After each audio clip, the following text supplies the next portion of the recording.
மோர் மிளகாய்க்கு வந்து பச்சை மிளகாய் நல்லா நைட்டே மோரில் ஊற போட்டு வச்சுருந்தேன்.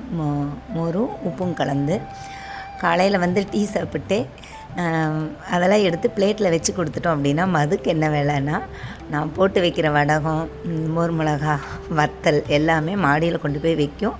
திரும்ப சாயந்தரம் எடுத்துகிட்டு வந்துடும்.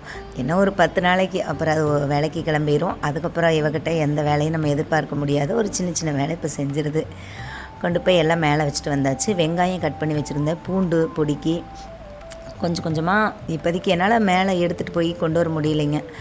அதுக்கு பெரிய பெரிய பிளேட் வாங்கினதுக்கப்புறம் கொஞ்சம் பல்காக செஞ்சு வச்சுக்கலாம். இப்போதைக்கு கொஞ்சம் கொஞ்சமாக போட்டு எடுத்து வச்சுருந்தேன்.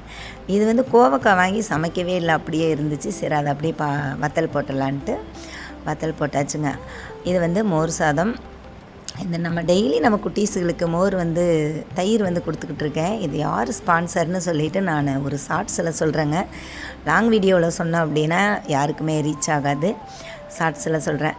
இவனுங்களும் வந்துடுவானுங்க காலையில். சும்மா லைட்டாக தான் சாப்பிடுவானுங்க, பெருசாக சாப்பிட மாட்டானுங்க. சாப்பிட்டு தூக்கத்தை பார்த்திங்களா, இந்த கோயம்புத்தூர்காரனுக்கு படுக்கிறதுக்கு இடமே இல்லை அப்படிங்கிற மாதிரி படுத்திருக்கான். இவனெலாம் ரொம்ப வரும்போது அப்படி ஒரு அப்பாவியாக இருந்தான். இப்போவும் அப்பாவி தான்.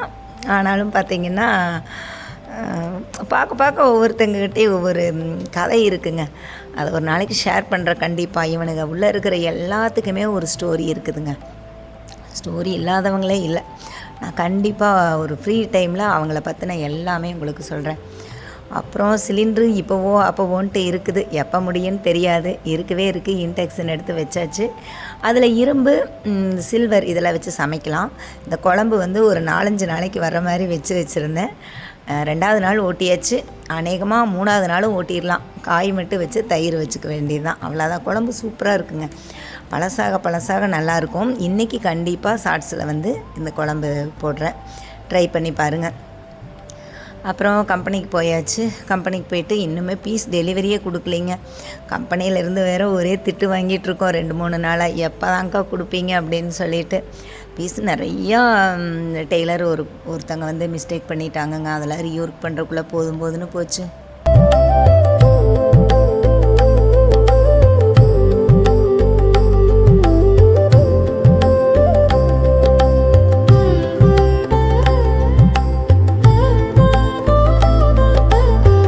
இன்றைக்கி பார்த்திங்கன்னா சூரியன் ஒரு வித்தியாசமாக இருந்துச்சுங்க. ஒரு பெரிய ஆலமரத்துக்கு கீழே சூரியன் வந்து தூங்கிட்டு இருக்கிற மாதிரி அந்த வீடியோவை பாருங்களேன்.